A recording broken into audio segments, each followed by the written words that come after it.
pessoal, muito prazer, sejam bem-vindos. Eu me chamo Jefferson Colombo, para quem não conhece, eu sou professor aqui da Escola de Economia da Fundação Getúlio Vargas, aqui em São Paulo, e coordenador da FGV no University Blockchain Research Initiative, que é um consórcio, uma parceria com outras universidades e empresas do setor privado nessa área de blockchain, cripto e tudo mais. Então, assim, muito legal o line-up hoje do evento. Nós temos a Cristiane Tanese, que é Head de Inovação da Visa do Brasil, o Gustavo Cunha, que é fundador da FinTrender, o Paulo Davi, que é CEO e Founder da Amfi. Eu vou daqui a pouquinho pedir para vocês se apresentarem rapidamente, só deixa eu ler o disclaimer aqui, tá certo, para a gente começar, que as manifestações expressas por integrantes dos quadros da Fundação Getúlio Vargas e por convidados que participam dos eventos e transmissões online representam exclusivamente as opiniões dos seus autores e não necessariamente a posição institucional da FGV. Reiteramos também que todos aqui presentes concordam em participar desse evento de forma espontânea e, com isso, autorizam o uso de seu nome, voz e imagem, além de ceder os direitos autorais patrimoniais relativos à sua exposição para essa transmissão, que ficará disponível posteriormente nos canais oficiais da FGV. Para seguir com essa transmissão, pedimos que se manifestem verbalizando ou sinalizando a sua concordância. Então, joinha aí, ó, já vi que está todo mundo aí de acordo com esse disclaimer.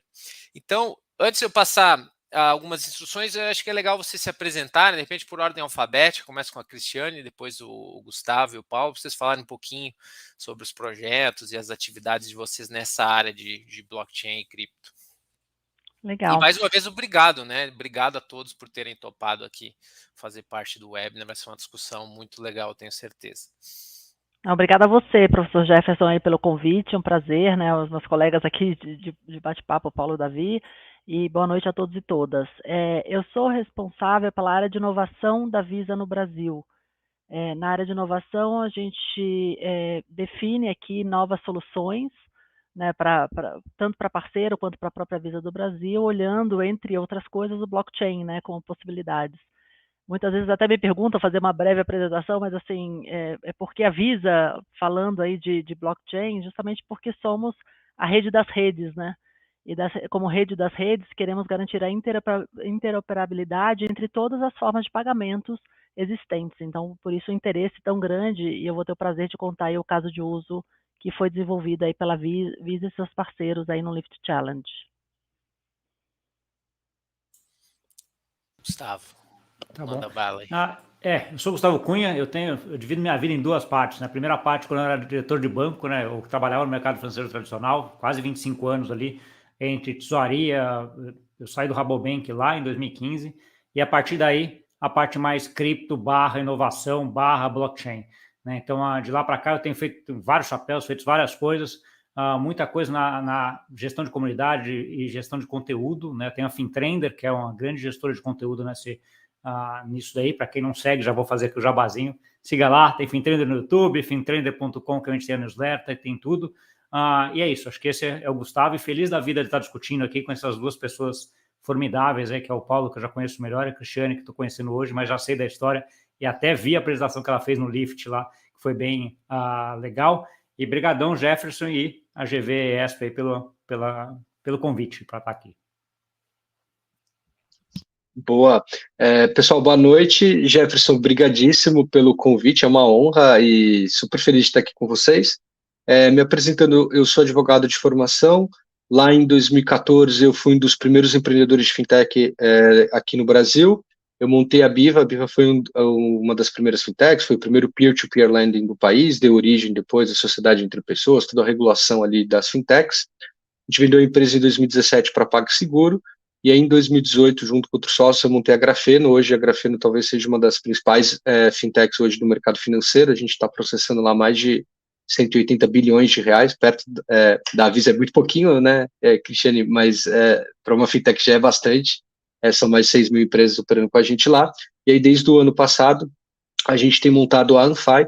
A Amfi hoje é uma das principais fintechs olhando muito para a blockchain, e a gente tem construído produtos financeiros regulados dentro da blockchain, então seguindo aí um framework junto com o Banco Central. Nós também participamos lá do programa Lift, e usando toda a tecnologia para simplificar a vida de quem usa serviços financeiros. Então é uma honra estar aqui com vocês. E falando de um dos assuntos que eu mais respiro hoje em dia, né, tokenização, olhando muito para essa nova fronteira do mercado financeiro que a gente vai explorar com certeza nos próximos anos aqui no Brasil. Então, muito obrigado e vai ser um super prazer bater esse papo com vocês.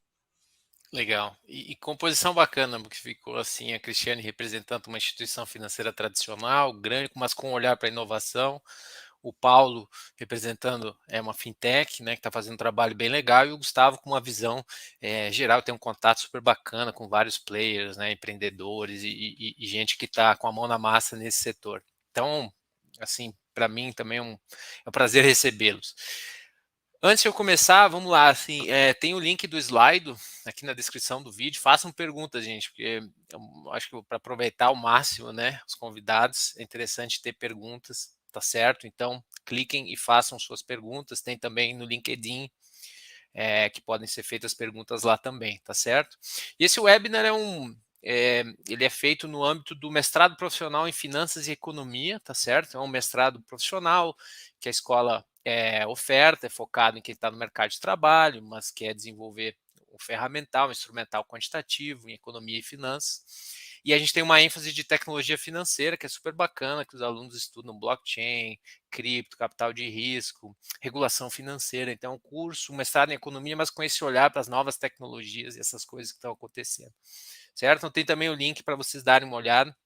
Inclusive, a gente tem a opção de o aluno cursar um dado curso como aluno avulso, como a gente chama. Não precisa fazer o mestrado, eventualmente não tem interesse em fazer o mestrado como um todo, mas quer fazer aula de blockchain, a gente oferta.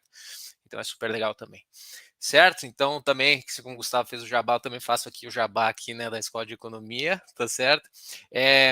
Gente, vou começar assim, é um tema que eu vejo assim uma ebulição super grande, né? Claro que eu estou mais do lado da academia, mas a gente tem contato bastante amplo com players, né, do mercado, e a gente observa assim, que tem uma demanda muito alta e grande sobre tokenização, um setor em ebulição.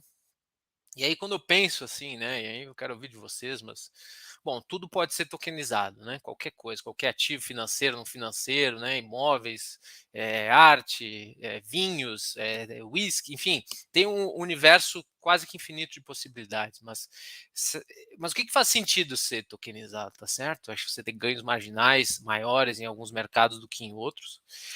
Quando eu vejo, assim, os players institucionais, e aí eu chamo a atenção para um report bem recente do Boston Consulting Group, que projeta o mercado de tokenização de ativos, que em 2030 ele deve atingir algo em torno de 16 trilhões de dólares, que é 10% do PIB global, uma coisa assim imensa, tá certo? Isso envolve uma taxa de crescimento geométrica bastante alta. E eu até fui olhar assim, o tamanho do mercado de ETFs, né? É 7 trilhões hoje. Então a gente está falando de algo de 16 trilhões. Se a gente somar ETF aos REITs, né, os Real Estate Investment Trusts, soma mais 2,5 tri, dá 9,5 tri contra 16 trilhões. É um troço assim absurdo. E não é só um report específico, uma firma específica, o CEO da BlackRock também recentemente falou que a nova geração dos mercados é a tokenização, o presidente do Banco Central do Brasil também, né, já disse várias vezes que a gente está migrando para uma economia tokenizada, então assim, tem algo aqui acontecendo, né? E eu queria ouvir primeiro do Gustavo, que tem acho que essa visão mais panorâmica, né? Ver se é isso mesmo, tem excesso de otimismo ou não. Quer dizer, você colocar on-chain essas representações digitais aí de diversos ativos, isso faz sentido? Onde que faz mais ou menos sentido? Então, Gustavo, vou começar contigo, que é uma visão mais panorâmica, e depois eu vou para os casos de uso, que são bem legais aí do Paulo e da Cristiane. Tá bom, obrigado. Eu acho assim, eu gosto muito dessas previsões de longo prazo, porque elas todas estão erradas, na minha opinião, mas elas indicam a direção, né? Eu acho que isso é legal. Acho que se vai ser 16 tri, 10 tri, 50 tri, tem N milhões de fatores que vão dizer, mas ela indica uma direção, né? O mercado está indo nessa direção.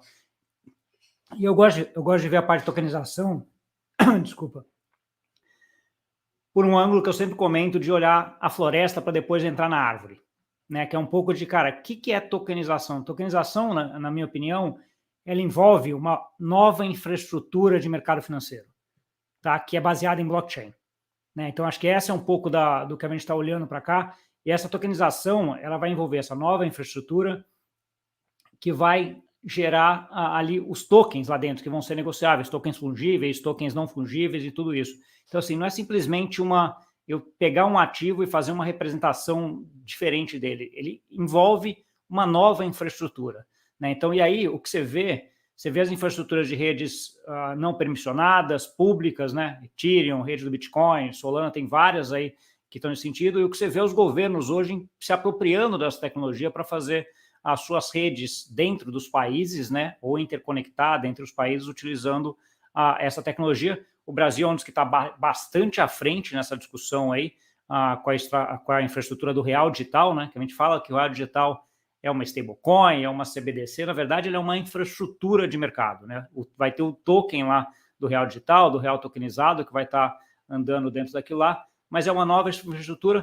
As vantagens dessa nova infraestrutura mundial que está vindo, que é uma infraestrutura que a gente pode colocar sob esse guarda-chuva de blockchain, são inúmeras, né? Então, assim, ela é mais escalável, ela é mais auditável, ela é mais divisível, ela é mais acessível, né? Você tem vários fatores que acabam fazendo isso, e aí vem, nesse sentido, a parte de tokenização. A partir do princípio que eu estou nessa infraestrutura, eu preciso ter representação dos ativos aqui dentro, né? E aí entra sobre essa ideia de tokenização. A tokenização, em tese, vai ser tudo que a gente vai ser colocado dentro dessa rede. Aí pode ser a moeda, né, que a gente coloca ali como stablecoin, como CBDC, ela pode ser o seu imóvel, pode ser o carro, pode ser um título público, pode ser uma debênture, um ETF, qualquer coisa cabe aqui dentro para ser negociado dentro dessa nova rede. E por isso essa discussão muito grande em como fazer isso, o que vai vir primeiro, como fazer primeiro. Então, assim, na minha visão, é uma coisa que vem a infraestrutura, né? Com a infraestrutura, ela possibilita toda essa parte de tokenização de ativos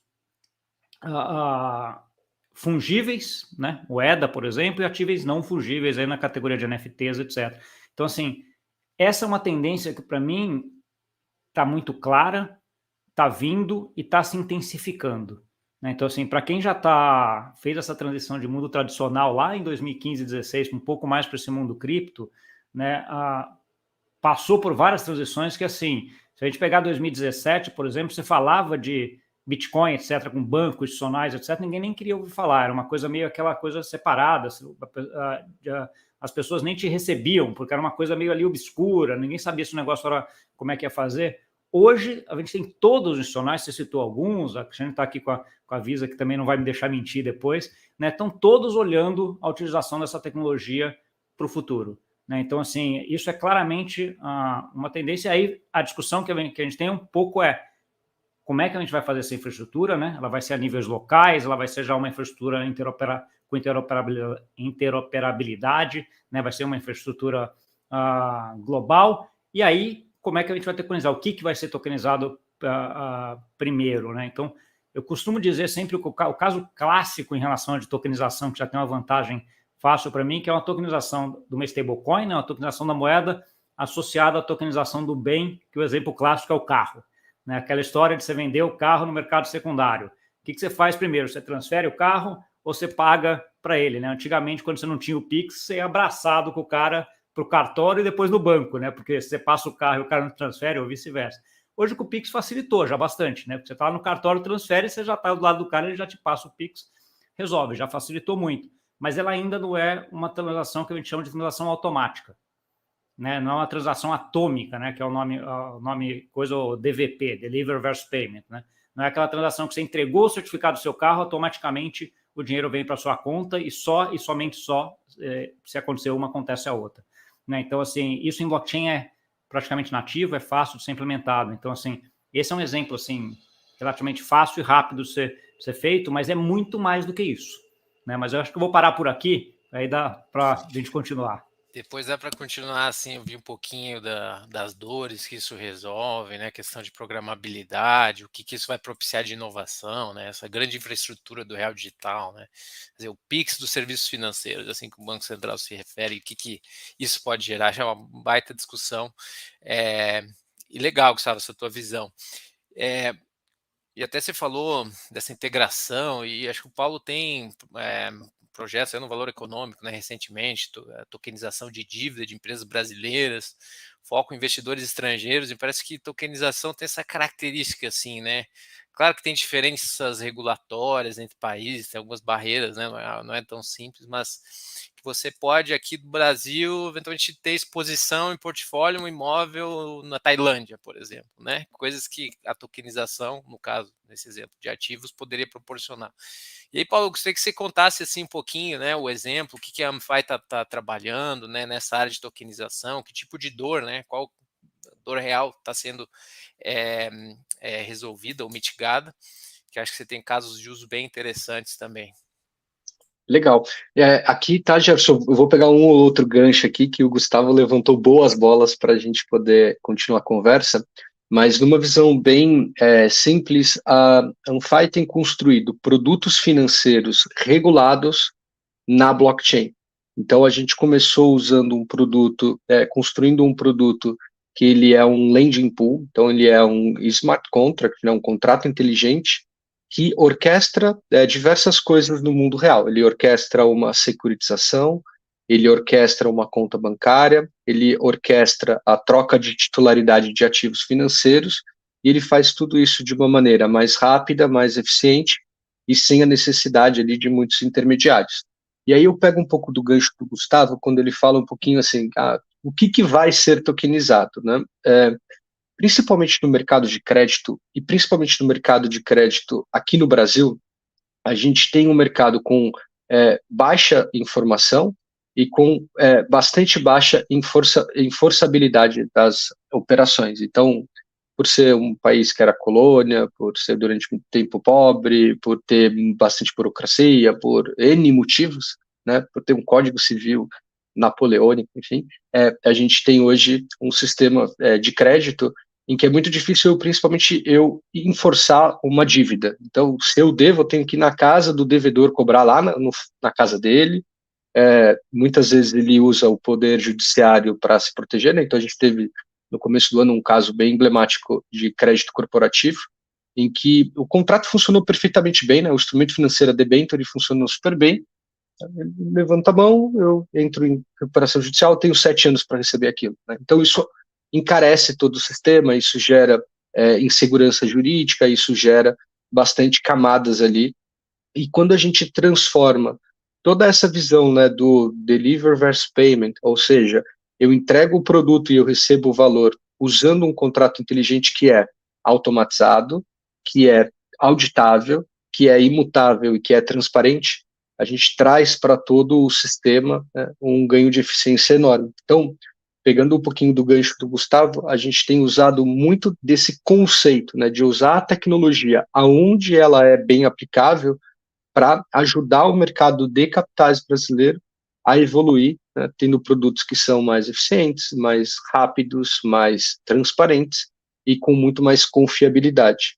E aí, só para terminar, tá, Jefferson, trazendo um pouquinho do contexto da Amplify, a gente está inserido no Brasil num movimento global de transformação, e acho que você citou bons exemplos, né, da BlackRock, que a gente tem alguma proximidade, a gente tem, enfim, a Visa aqui falando um pouquinho do que está sendo feito, e a ideia é que quando a gente pega o Brasil comparado com o mundo, por causa das fintechs, por causa do regulador que faz um impecável trabalho hoje de florescimento do sistema financeiro mais moderno, por causa de um mercado que adota a tecnologia, né? O Pix foi lançado há 2 anos atrás, teve 12 trilhões transacionados em cima dessa nova tecnologia.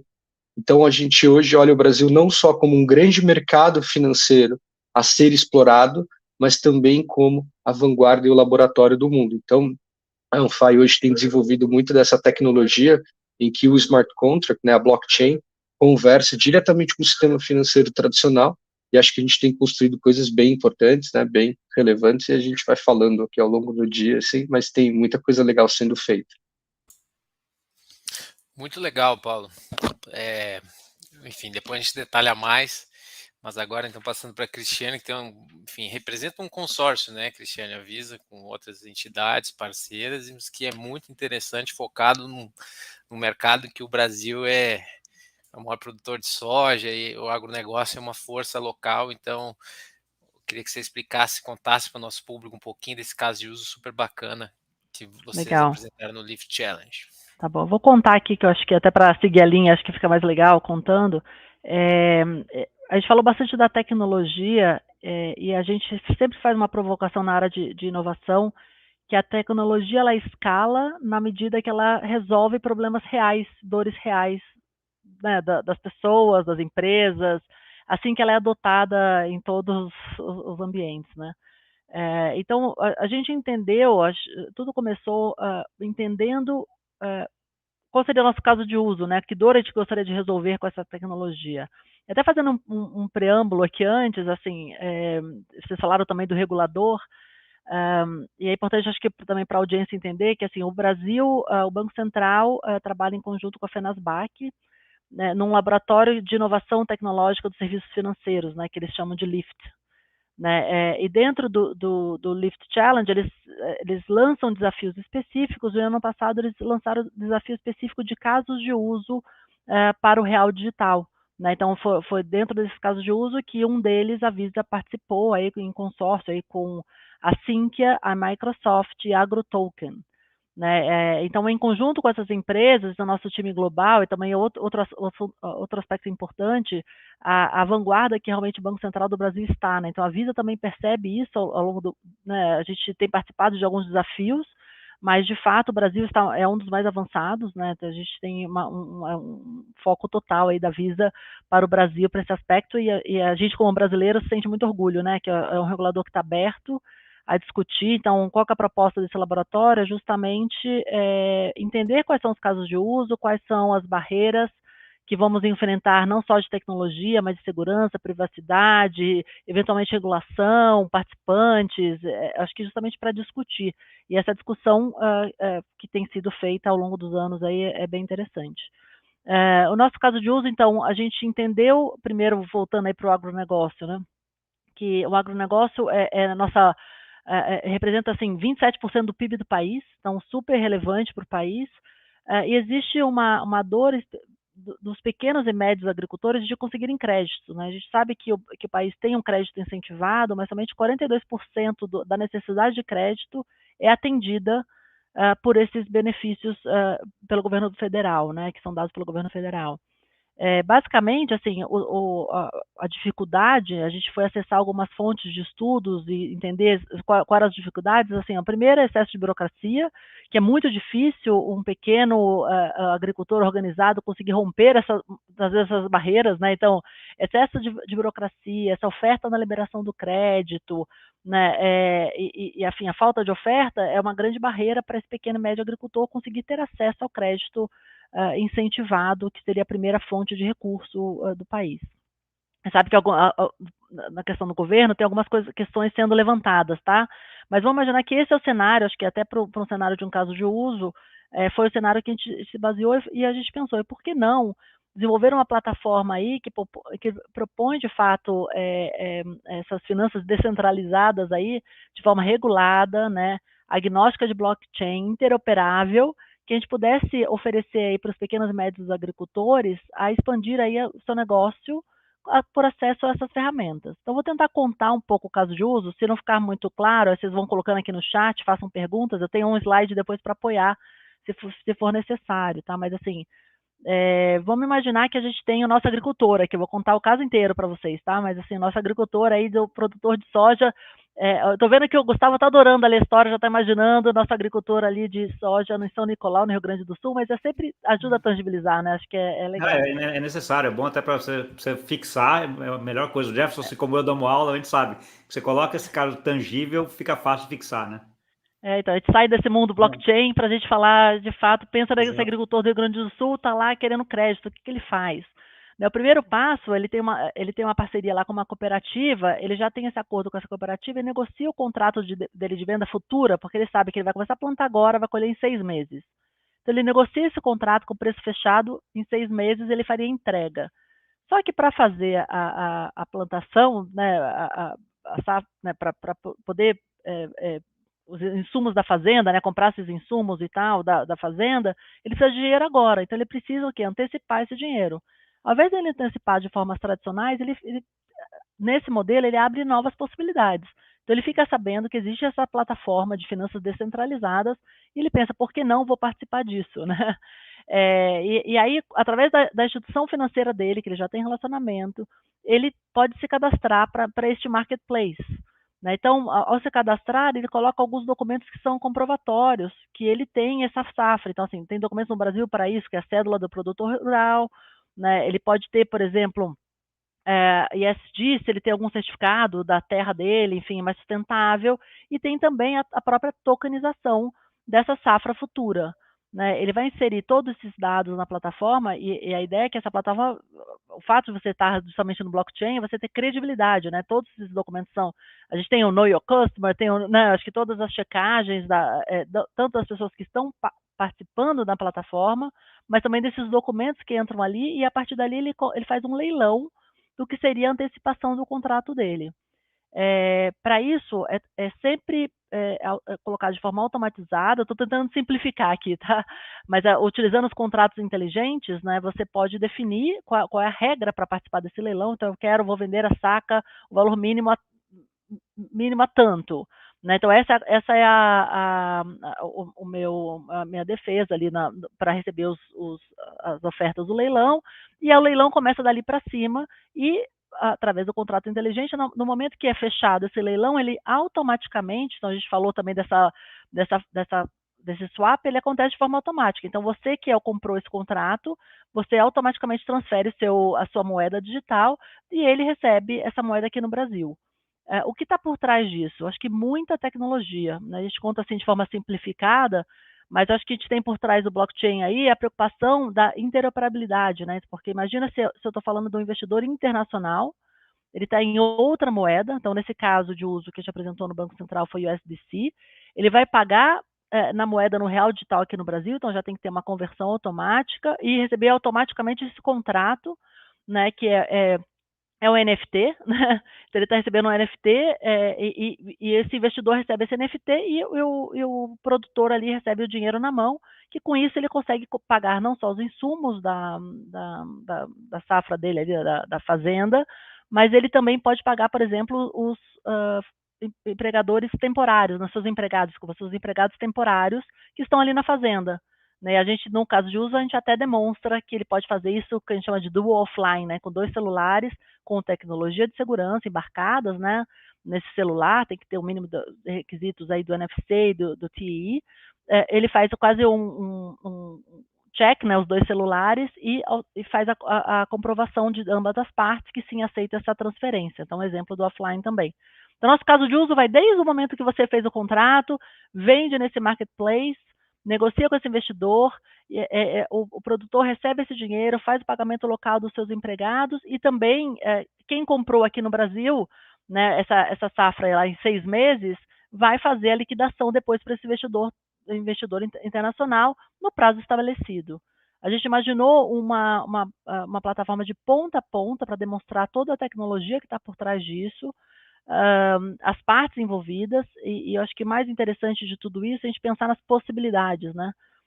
No nosso caso de uso que a gente apresentou, você deveria leiloar o contrato inteiro, né? Que foi uma forma de a gente mostrar, falou, então não existia possibilidade de fragmentar esse contrato para este caso de uso específico, mas a gente pensa que para o futuro abre novas possibilidades. Por que não abrir a fragmentação, né? Se a gente está fazendo a tokenização da safra, por exemplo, eu não preciso mais trabalhar a unidade de uma saca, né? A gente pode trabalhar em outras unidades e permitir novas negociações.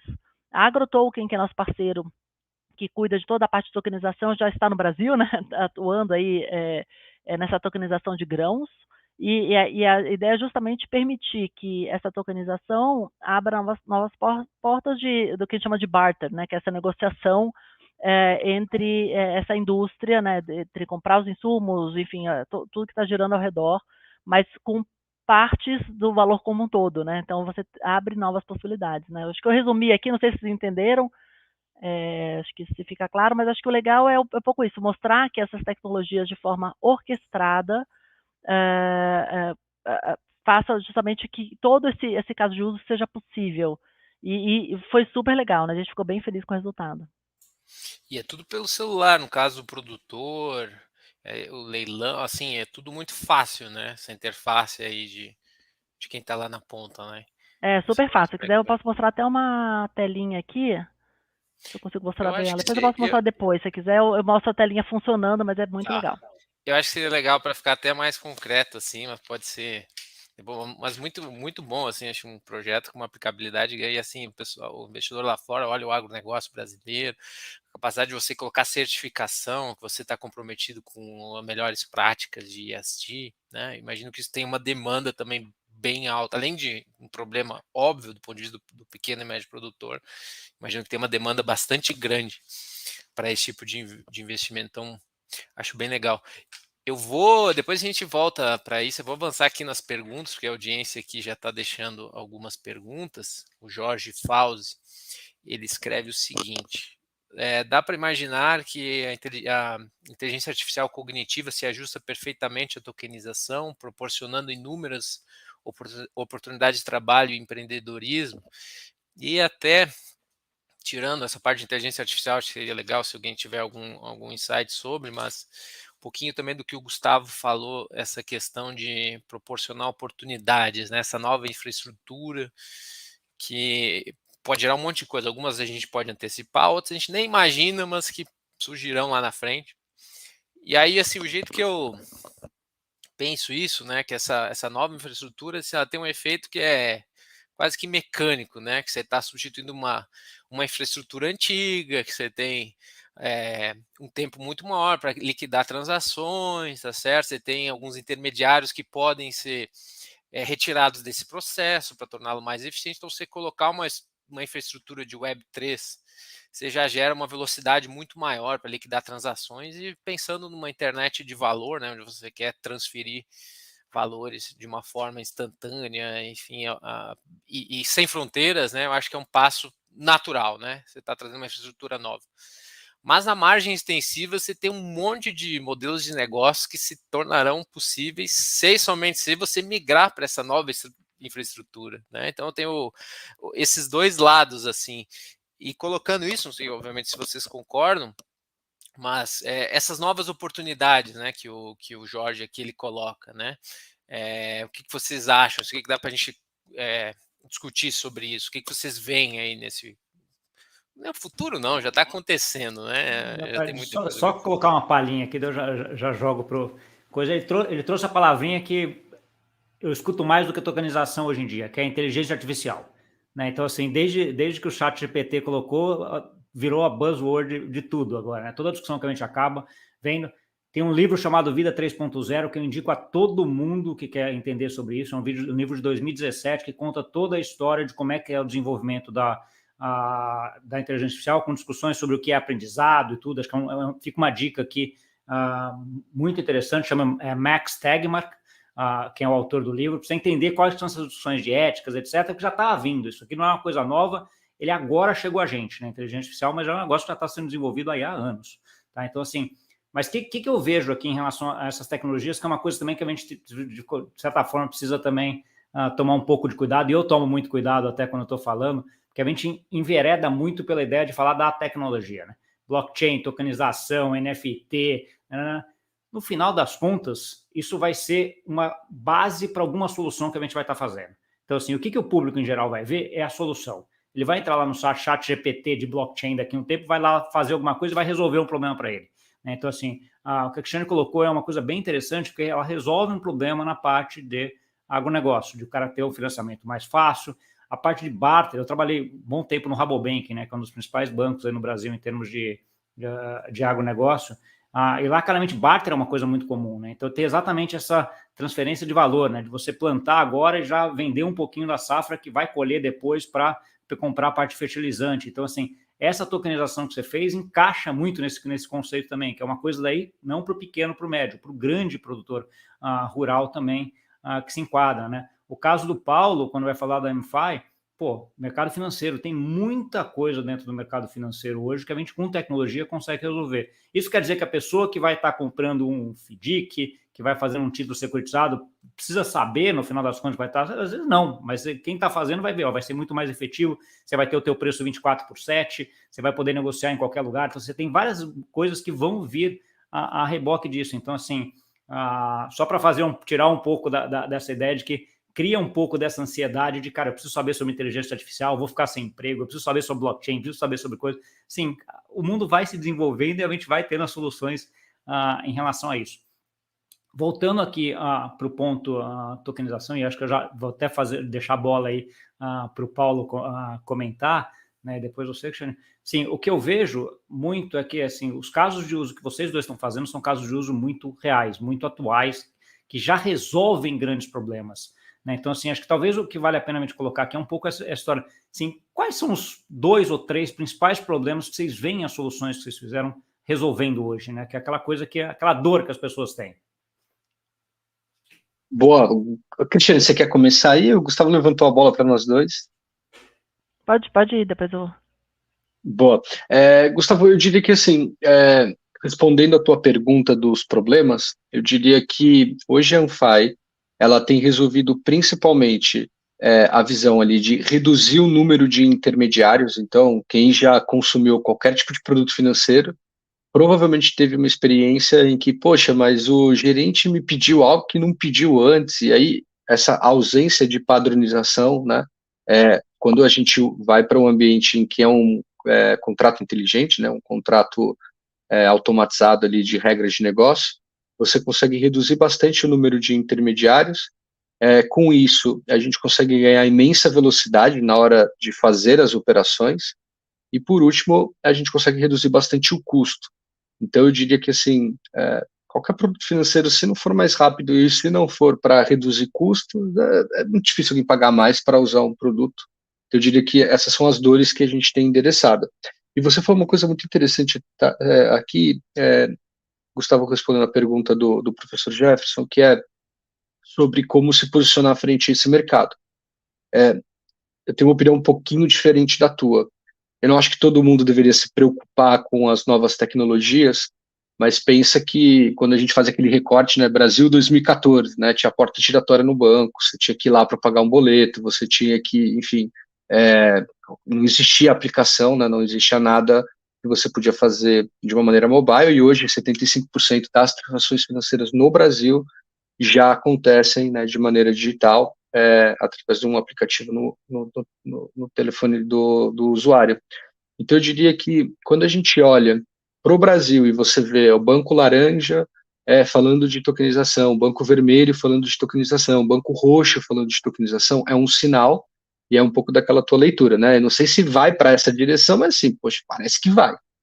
Então, eu diria que como a gente teve nos últimos 7 anos no Brasil a transformação digital, me parece que a transformação agora para a próxima fronteira, né, da tokenização, da inteligência artificial, é algo que a gente deveria, né, quem está inserido nesse mercado, olhar e pensar em como se posicionar. E uma coisa interessante dos casos de uso com inteligência artificial, por exemplo, a gente constrói em cima de uma blockchain que chama Avalanche. A Avalanche é a 3ª ou 4ª maior blockchain em tamanho de ativos hoje no mundo, a principal hoje, olhando para institucionais, uma tecnologia que a gente é bastante próximo do time que desenvolveu, e eles acabaram de lançar a blockchain junto, né, dentro da blockchain tem o ChatGPT, em que você consegue criar smart contracts, né, criar os contratos inteligentes, usando inteligência artificial. Então, eu posso fazer, por exemplo, uma aplicação falando, olha, eu e o professor Jefferson vamos jogar xadrez, cada um deposita 10 reais, quem ganhar recebe os 20. Tá? Então, não preciso fazer nenhum acordo pós-jogo, né? A gente combina na entrada. Na hora de desenvolver essa aplicação, eu só preciso falar, eu quero que as regras do jogo de xadrez sejam de acordo com a convenção atual, enfim, as regras padrões de xadrez, e aí tudo que é regra padrão de xadrez já é puxado pela inteligência artificial. Qual que é o grande ponto? Se essas regras estão certas ou não, só os usuários e os desenvolvedores que vão poder validar, né? O ChatGPT às vezes erra e às vezes erra feias, né? Então, eu diria que muito mais aplicações vão ser construídas indiscutivelmente nos próximos 10 anos, né? Hoje a gente tem mais de 1.200 fintechs no Brasil. eu prevejo aqui, a gente está falando de mais de 10 mil novas empresas nos próximos 10 anos. Se elas vão construir bons produtos, se elas vão perdurar, se elas vão ser eficientes, eu não sei. Mas eu diria que com a nova tecnologia, a gente deve enxergar aqui cada vez mais evolução e cada vez mais coisas sendo construídas, porque é muito mais fácil hoje desenvolver uma aplicação usando a blockchain, é uma Open API, é muito mais fácil da gente compor novos produtos financeiros, é muito mais fácil de olhar o smart contract do colega e trazer aquela tecnologia para dentro de casa, né? Então, acho que tem uma série de transformações que vão acontecer e como a gente vai se posicionar frente a esse mundo mais dinâmico é algo bem interessante, né? E é bem, enfim, dá para pensar bastante nisso. Tá muito legal a discussão, Cristiane, de repente, porque tem uma pergunta aqui que foi feita pelo Jorge, que acho que se encaixa um pouquinho nisso que o Paulo estava falando, né? Quer dizer, você tem 1.200 fintechs no Brasil, ao mesmo tempo você tem grandes bancos, grandes instituições financeiras que também estão olhando para esse mercado. E aí a pergunta é, né? Quem é que vai aproveitar em ritmo mais acentuado? Não sei se são as fintechs ou os bancos, é a pergunta aqui do Jorge. Eu não sei se alguém você quer dar um Não, eu posso comentar. Eu acho que quem mais aproveita somos nós, os consumidores, né? Acho que o que o Banco Central tem feito é justamente uma infraestrutura aí básica para permitir que esse ecossistema traga novos entrantes e, com isso, novas possibilidades, novas aplicações.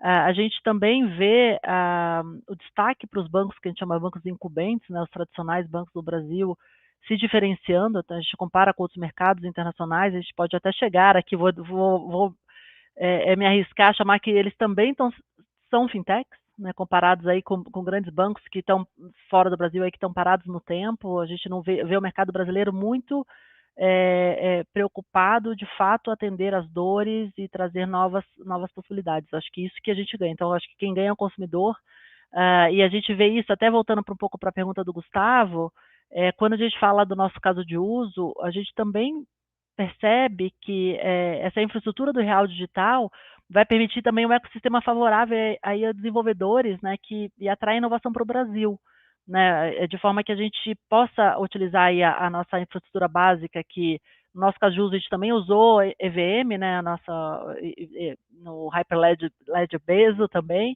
mas que a gente possa utilizar todos os desenvolvedores aí desenvolvendo novas aplicações em cima dessa infraestrutura que é definida. Então, por isso, eu acho super interessante, acho que a gente alavanca aí o sistema de resolvendo problemas, né? A gente traz novas soluções para resolver problemas e dores dos consumidores, trazendo novas possibilidades. Isso, Cristian, se eu puder te complementar, isso é uma coisa que a gente tem vivido muito na prática, tá, professor Jefferson? Lá na Anfai, a gente recebeu algumas rodadas de investimento. A maioria dos investidores institucionais, né, os fundos, são de fora do Brasil, e dois desses fundos são dois dos mais importantes ativos, maiores do ecossistema global de blockchain, Web3, e é o primeiro investimento na América Latina, muito porque, além do mercado brasileiro ser enorme e ser super interessante, né, são 220 milhões de pessoas que consomem produtos e serviços financeiros de uma maneira digital, né, 75%, com um viés, né, de ainda várias oportunidades de mercado, né, era muito concentrado, ainda é concentrado, né, mas era muito concentrado até 7 anos atrás. Então, é um mercado interessante, mas mais do que ser um mercado interessante, o Brasil hoje está aberto à inovação, por conta do regulador, por conta de N coisas, né? Então, quando você faz um contexto global, os Estados Unidos ele é muito fechado para a inovação no mercado financeiro. Existem teorias, existem motivos pelos quais isso acontece. A gente tem uma China fechada para a inovação muito centralizada no Estado e você tem emergentes, né, que estão em situação diferentes do Brasil. Então, isso tudo catalisa muito para que o Brasil seja esse celeiro de coisas interessantes acontecendo. Então, eu vejo muita oportunidade, né, para construir grandes produtos aqui no Brasil e exportar tecnologia, exportar entendimento, enfim, e acho que a gente está bem posicionado como país no mercado financeiro global, sabe? Pelo menos quando a gente transita fora do Brasil, as pessoas respeitam imensamente o que a gente está fazendo aqui no Brasil. Pô, bem legal. Quando o papo é bom, passa rápido. A gente já está nos 15 minutos finais aí da nossa hora, então eu vou passar algumas perguntas, vamos ver se a gente consegue ser mais breve para atender e, enfim, dialogar mais com o público. Tem uma pergunta aqui do Felipe Lemos. Qual o melhor caminho para criar produtos Web 2 que escondem tecnologia Web 3 para facilitar a experiência e incentivar a adesão em massa? Que acho que é um ponto importante, né? Hoje, carteira digital, assim, enfim, para você aumentar a base, né? O que vocês acham dessa pergunta? O que vocês têm a responder? Aqui eu não fiz o meu jabá ainda, hein? Eu ia falar assim, ó, fala com a Unfy. É exatamente isso que a gente está fazendo, tá? Construir a integração entre o sistema tradicional e a Web3. Mas, enfim, sem o meu jabá, o Gustavo e a Cristina podem ajudar bastante também. Não, a gente vê, acho que a gente vê que essa é uma grande barreira, né, de usabilidade para garantir a adesão aí do consumidor tradicional. Então, acho que olhando essas soluções, justamente para que a gente consiga ter uma maior adesão. Então, eu acho que esse é um ponto fundamental, que eu falei um pouco antes sobre isso, né, mas a gente vê e a gente busca, né, como Visa, então acho que também quero fazer jabá, então, nós estamos fazendo jabá, quero...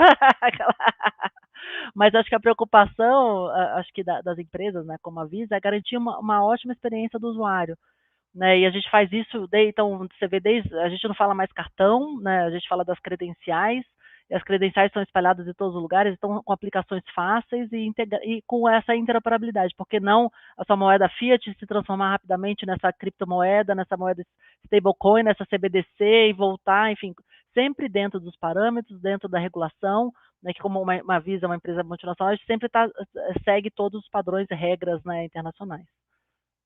Deixa eu dar uma olhada só do outro lado da cerca, né? Que a gente está falando de coisa, quando a gente está falando para DeFi e cripto nativo ali, né? Você tem uma discussão muito grande disso aí, de usabilidade, né? A usabilidade de cripto ainda é muito ruim, né? Mesmo que você tenha MetaMask, etc., é chato, é ruim, é difícil, a custódia é difícil, é coisa. Tem duas palavrinhas mágicas que vão ajudar isso daqui, fica aí para quem pesquisar para frente. Uma chamada Account Abstraction, tá? Que é uma coisa que está vindo em cripto aí muito forte, que vai ajudar muito a usabilidade. Outro chamado Zero Knowledge, que vai ajudar muito a questão de privacidade. Essas duas palavrinhas, que são duas tecnologias, ou duas formas de empacotar coisas, são coisas que estão sendo desenvolvidas em cripto, já tem protocolos fazendo isso, e que acredito que em 2, 3 anos transformam isso daqui numa usabilidade muito boa, é muito fácil para você fazer custódia própria, etc. E aí o mercado financeiro tradicional vem a reboque, né? Vai utilizar isso aí junto e vamos embora todo mundo junto. Por isso, essa popularização de cripto, seja no nosso dia a dia, sem a gente perceber, porque vai estar fazendo parte de um sistema que os bancos centrais vão resolver, seja cripto mesmo, essa coisa mais cypherpunk, assim, uma coisa mais eu acho que é uma coisa que a usabilidade é uma coisa que vai mudar muito nos próximos anos, aí, próximos semestres, e vai facilitar. Pô, legal. Tá tendo bastante pergunta da audiência, então eu vou avançando aqui para aproveitar. A Renata mandou uma pergunta aqui, eu acho que é um caso de uso com imóveis, né? E aí tem toda uma discussão do quão ilíquidos são imóveis, né? E que tipo de benefício você poderia ter tokenizando imóveis. Mas a pergunta dela é: o quão distante no tempo está para a tokenização de imóveis acontecer aqui no Brasil? Como é que vocês estão vendo essa parte? Gustavo, você quer trazer seu ponto? Eu consigo cravar uma data aqui, hein? Tá no meu roadmap aqui. Essa eu quero sempre. Qual que era que você começou lá daqui 10 anos, né? 2036, eu acho que era começou. Eu ia falar um ano, eu ia sugerir um ano aqui. Não, eu acho assim, brincadeiras à parte, eu acho que a coisa já está começando, né? A gente já tem vários testes, várias formas de fazer isso, né? Você sempre esbarra em coisas jurídicas, no final das contas, né? Acho que os grandes embrólios hoje de você fazer essa tokenização de imóveis são na parte jurídica ou na parte de valor imobiliário. São dois pontos que você acaba batendo aí, tá? Porque a tokenização em si, um token que represente uma coisa no mundo real, isso é relativamente fácil de você fazer do ponto de vista de tecnologia. Do ponto de vista jurídico, do ponto de vista de valor imobiliário, aí você tem ainda muitas discussões em relação a isso, mas está avançando. Eu vejo o Brasil puxando bastante essa discussão. A própria discussão do Real Digital, quando ela faz a tokenização de um título público, que eles vão fazer, já puxa muito dessa discussão, né? Porque você tokenizando um título público, se é um título público, uma debênture, o teu carro, a minha bicicleta, tudo a mesma, assim, a tecnologia é muito parecida, é muito fácil. Então, acho que é um pouco isso, e volto no ponto. O rumo é esse. Vai acontecer, é dificilmente acertar a data, né? Gustavo, o pessoal desculpa, o pessoal quer tokenizar sua bicicleta aí, tem pergunta sobre isso. É verdade, Gustavo. Vou fazer o NFT dela daqui a pouco, né? Mas, o Gustavo, eu falaria até mais cedo, e eu diria que assim, o problema, nesse caso, menos até do que jurídico, ele é burocracia pura, né? E não no mau sentido até da palavra. Hoje existem 2.500 cartórios de registro de imóveis no Brasil, cada um tem hoje um sistema que está começando a se padronizar.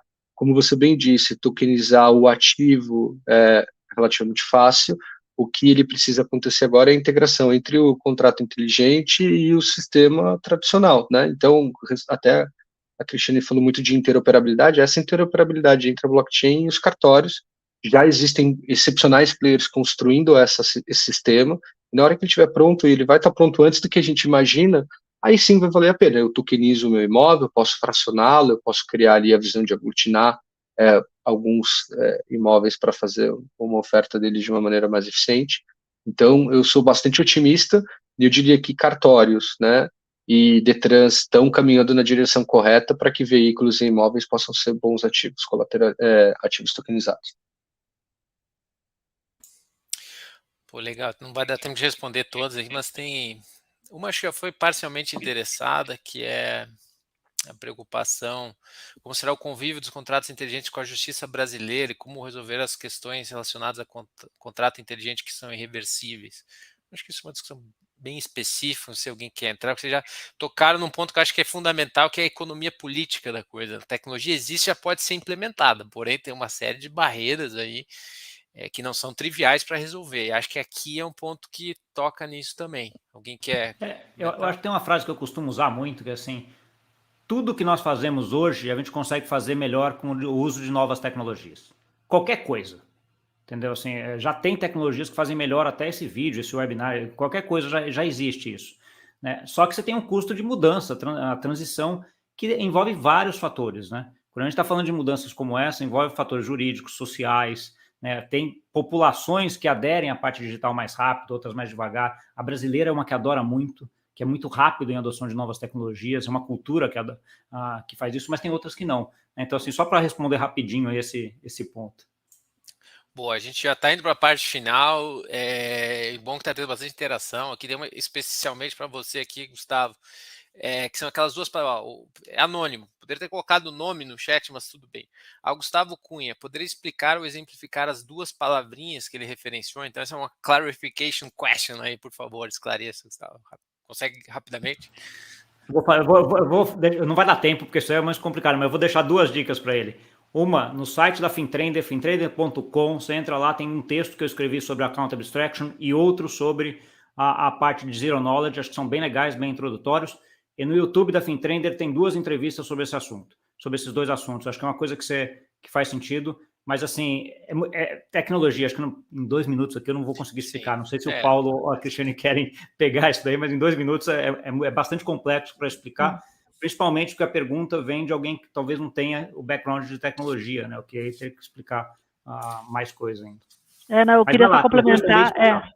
Não, eu não vou explicar também, mas acho que só para complementar, a Visa também tem uma área de pesquisa global, né, que está muito, muito à frente de todas as pesquisas blockchain, dos contratos e tal, e também tem um white paper aí da Visa sobre Zero Knowledge, eu posso depois mandar o link para vocês, é outra fonte de leitura interessante também.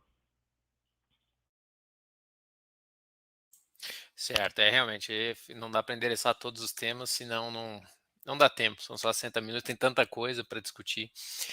Uma que acho que dá para finalizar com essa pergunta, que acho que é um link que já foi feito em algum grau, mas é a pergunta da Renata, e depois eu passo para as considerações finais, de repente um recadinho aí, quem quiser deixar uma mensagem, né? O que fica para quem está nos assistindo, e aí a gente finaliza. A Renata perguntou como a tokenização de ativos se relaciona com o projeto do Real Digital do Banco Central do Brasil. Já foi falado um pouquinho, mas alguém quer resumir para a Renata?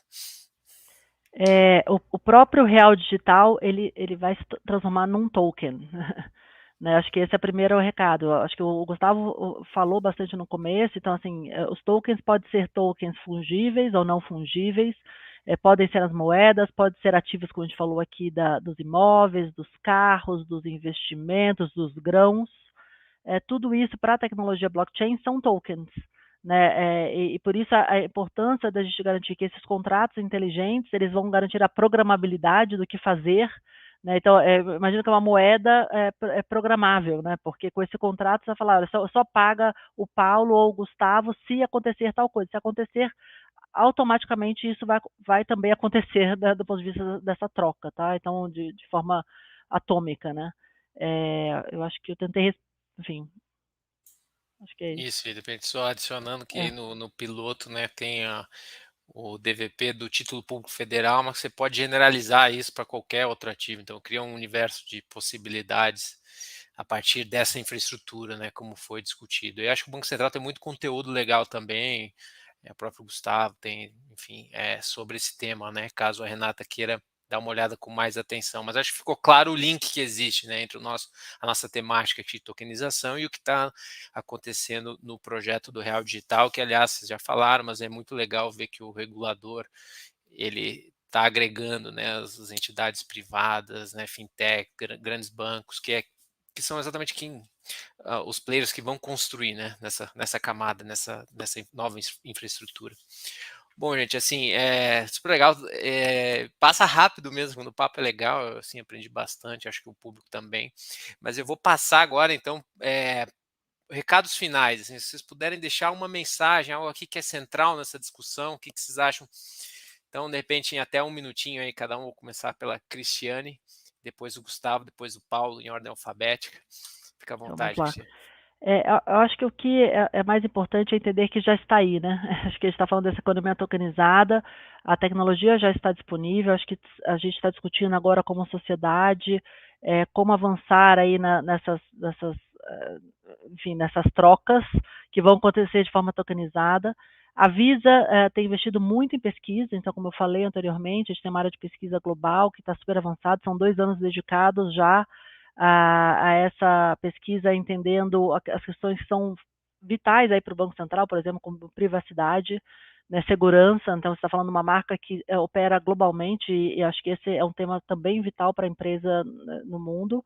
E por isso a preocupação aí da gente estar trabalhando, justamente porque é uma nova forma de pagamento, né, de troca. E a gente gostaria de fazer parte disso, e estamos fazendo parte com uma forma aí de trazer essa pesquisa, protocolos, né, e novos casos de uso aí para a sociedade como um todo. Então, agradeço, me coloco à disposição, vou deixar aqui meu contato depois para o Jefferson, aqui, professor Jefferson, estamos à disposição para qualquer esclarecimento.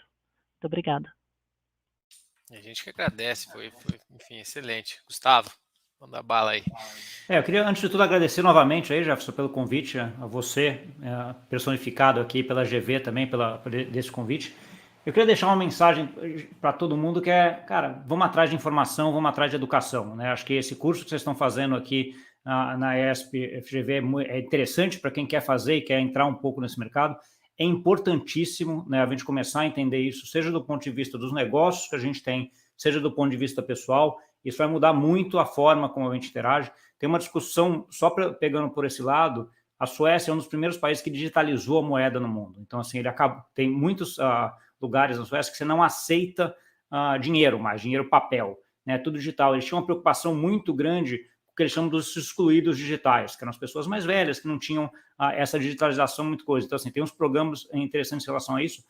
É uma coisa que a gente tem que colocar, porque o mundo está cada vez mais nessa direção. Então, assim, cara, vamos se atualizar, vamos atrás, para a gente não ser um desses caras que não tá entendendo, né? Então, assim, volta no ponto. Curso que nem você tem aqui, a Fintrender também tem muita coisa, e vamos junto. E não é coisa de quem está, só para finalizar, aquela brincadeira de quem está na piscina gelada chamando os outros para virem. Não, muito pelo contrário. Já fui do mercado financeiro tradicional há muito tempo, estou aqui. É muito legal o que você está vendo e como é que a gente está atualizando e como é que a tecnologia está entrando no mundo. Então, assim, quanto mais rápido a gente saber disso, melhor. Boa. Eu queria agradecer também, tá, pessoal, e principalmente professor Jefferson, toda a GV, é um prazer enorme estar aqui com vocês, e foi um papo divertidíssimo e super profundo, super rico. Trazendo um pouquinho de considerações finais, complementando o que o pessoal falou, eu falaria que é muito importante também testar e sentir na prática, né? Se a gente tivesse em 1900 e alguém me falasse assim, Paulo, senta em cima daquele tambor de ferro com 4 rodas de látex que tem explosões pequenas contidas lá dentro do tambor, eu não sentaria, né? Depois que você anda no carro e vê como funciona, é difícil voltar para o cavalo.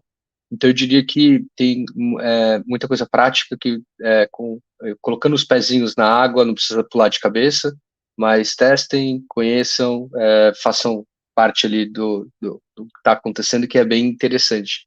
E quem quiser entrar em contato, eu tenho meu LinkedIn, é Paulo Davi, é super facinho de encontrar por lá. E quem quiser também tem a comunidade da Anfai, a gente está construindo bastante discussões, bastante aprofundamento, e aí depois eu mando o link do WhatsApp para que vocês possam participar, quem quiser. Então, brigadíssimo e foi uma honra aqui estar com vocês, pessoal. Boa noite. Legal, Paulo, assim, Cristiane, Gustavo, Paulo, acho que foi muito rico, assim, acho que a gente aproveita que na academia às vezes a gente fica um pouco distante do que está acontecendo, mas esse tipo de evento aproxima e é muito legal estar conectado, assim, acho que se retroalimenta, uma coisa retroalimenta a outra. E, pessoal, eu vou enfatizar de novo, tem o link do mestrado profissional em Finanças e Economia, tem uma ênfase em tecnologia financeira, então isso que principalmente o Gustavo falou agora, enfim, de investir em conhecimento, né? Tem muita coisa acontecendo e é algo que veio para ficar, né? Se amanhã, depois, demora um pouco mais, o caminho nem sempre nunca é linear, né? Ele tem alguns solavancos, mas enfim, são revoluções que estão acontecendo e vale a pena dar uma olhada. A gente tem oferta, inclusive, de disciplinas como aluno avulso, não precisa fazer o mestrado como um todo, quero fazer criptofinanças, que é uma disciplina que a gente vai ofertar no próximo trimestre agora, dá para fazer só aquele curso. Então tem o link, tem as informações. E pessoal, agradeço, fica também já o convite para uma próxima ocasião para discutir outros temas que estão acontecendo, que tem muita coisa que a gente não conseguiu endereçar hoje, mas é natural, né? Acho que o importante é ter feito esse overview e acho que foi útil. Então agradeço de verdade a todos vocês pelo tempo, tá? Por estarem aqui conosco. E muito obrigado. Até uma próxima, gente. Tchau, tchau.